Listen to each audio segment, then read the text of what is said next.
कर्म का फल जरूर मिलता है, लेकिन कब और कैसे यह हमारे कर्मों की प्रकृति पर निर्भर करता है। कभी तुरंत, कभी देर से और कभी अप्रत्याशित रूप से, लेकिन न्याय का यह चक्र कभी रुकता नहीं। आज की इस कहानी में हम देखेंगे कि कैसे एक व्यक्ति के कर्मों ने उसकी तकदीर बदल दी। नमस्कार दोस्तों, आपका दिल से स्वागत एक और ज्ञान से भरी प्रेरणादायक कहानी में। दोस्तों, एक बार एक छोटे से गांव में एक वृद्ध साधु बाबा रहते थे, जिनकी उपस्थिति में गांव के लोग हमेशा शांति और सुख का अनुभव करते थे। बाबा का जीवन बहुत सरल था। वे हर किसी से प्रेम से मिलते और सभी को अच्छे कर्मों की शिक्षा देते। एक दिन गांव में एक युवा लड़का राजू आया। वह बहुत ही चंचल और विचारहीन था। वह हमेशा दूसरों से लड़ता और कभी भी किसी के साथ अच्छा व्यवहार नहीं करता था। गांव वाले उसे बहुत समझाते, लेकिन वह किसी की बात नहीं सुनता था। राजू के दिल में एक सवाल था, क्या सच में कर्मों का कोई फल होता है? उसने बाबा से यह सवाल पूछा, बाबा, क्या आप सच में मानते हैं कि हर कर्म का फल मिलता है? अगर ऐसा ही है तो मेरा हर बुरा काम भी मुझे अच्छे फल देगा। बाबा मुस्कुराए और बोले, तुम्हारी आंखों में बहुत सारे सवाल हैं बेटा। अगर तुम चाहो तो मैं तुम्हें एक कहानी सुनाकर इसका उत्तर दूं। राजू ने उत्सुकता से कहा, जी बाबा, कृपया मुझे बताइए। तब बाबा ने कहानी की शुरुआत की। बाबा ने अपनी आंखें बंद की और एक गहरी सांस ली और फिर कहानी को शुरू किया। बाबा ने कहा, बहुत समय पहले की बात है। एक छोटे से गांव में एक किसान रहता था। उसका नाम मोहन था। मोहन बहुत मेहनती था, लेकिन उसकी किस्मत हमेशा उसका साथ नहीं देती थी। चाहे वह जितनी मेहनत करता, फसल बुरी तरह से खराब होती और बाजार में उसका सामान कम दामों पर बिकता।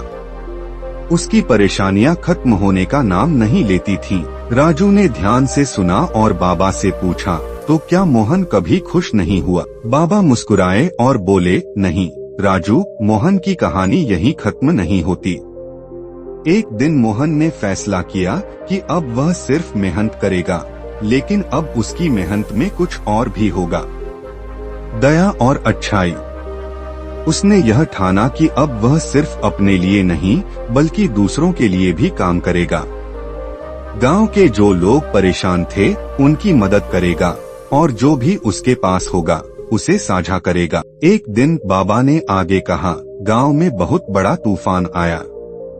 उस दिन मूसलाधार बारिश ने सभी खेतों को तबाह कर दिया।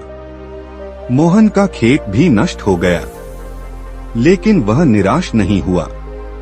उसने अपनी बुरी किस्मत पर रोने की बजाय उन लोगों की मदद करनी शुरू की जिनके घर भी तूफान में बर्बाद हो गए थे। वह न सिर्फ खुद को बल्कि गांव के सभी लोगों को ढांढस दे रहा था। राजू ने कहा, और फिर क्या हुआ बाबा?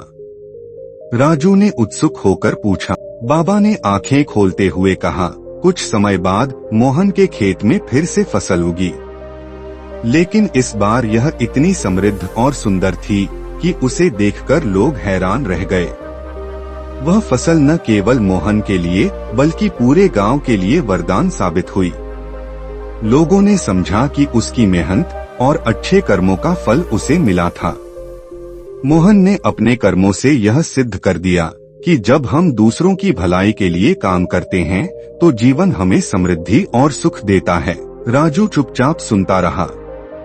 फिर बाबा ने उसे देखा और कहा, राजू, जैसा तुम बोते हो वैसा ही तुम काटते हो।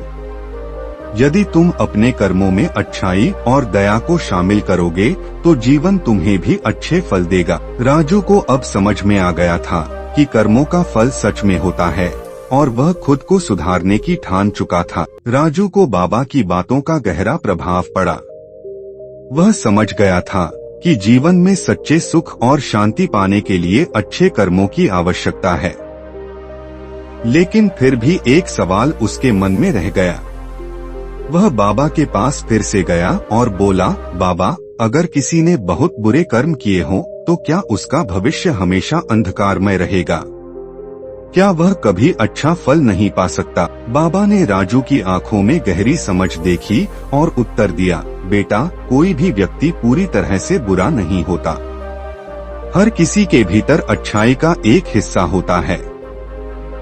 जो बुरे कर्म किए हैं उनका फल तो उसे भुगतना ही पड़ेगा, लेकिन अगर वह अपनी गलतियों को पहचानकर सुधारने का प्रयास करता है तो उसे फिर से अच्छाई की राह मिल सकती है। फिर बाबा ने एक और कहानी सुनाई।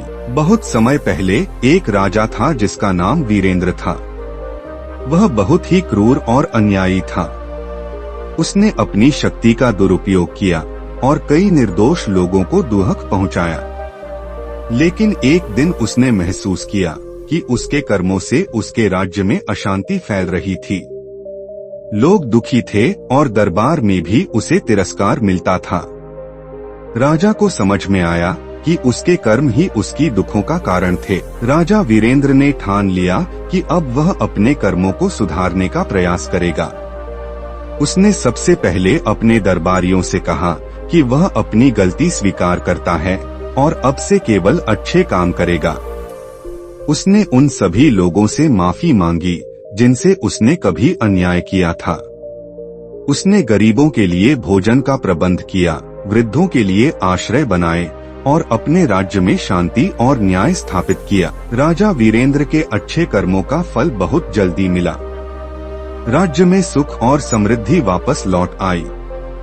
लोग उसे अब आदर और सम्मान देने लगे।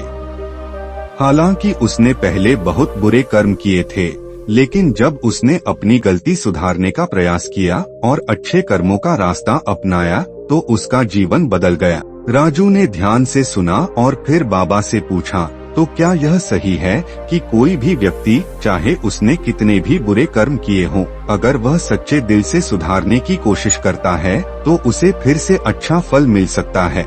बाबा ने संतोष से कहा, बिल्कुल राजू, सच्चे दिल से किए गए अच्छे कर्मों का प्रभाव हमेशा होता है। यह कभी देर नहीं करता और यही जीवन का वास्तविक संदेश है। हम अपने कर्मों से ही अपनी दिशा बदल सकते हैं। राजू अब पूरी तरह से बदल चुका था। उसने अपने जीवन में अच्छाई की शुरुआत करने का निश्चय किया। वह समझ गया था कि कर्मों का फल सच्चाई और अच्छे कार्यों में निहित है, और अगर वह अपनी राह सुधारने के लिए सच्चे मन से प्रयास करेगा तो उसका जीवन भी संतुलित और खुशहाल हो सकता है। और इस प्रकार राजू ने अपने जीवन में अच्छे कर्मों का पालन करना शुरू किया। वह अब न केवल अपने लिए बल्कि समाज के लिए भी काम करने लगा। धीरे धीरे उसका जीवन भी मोहन और राजा वीरेंद्र की तरह खुशहाल और समृद्ध हो गया। दोस्तों, कहानी यहीं खत्म होती है, लेकिन इसका संदेश जीवन भर के लिए कायम रहता है।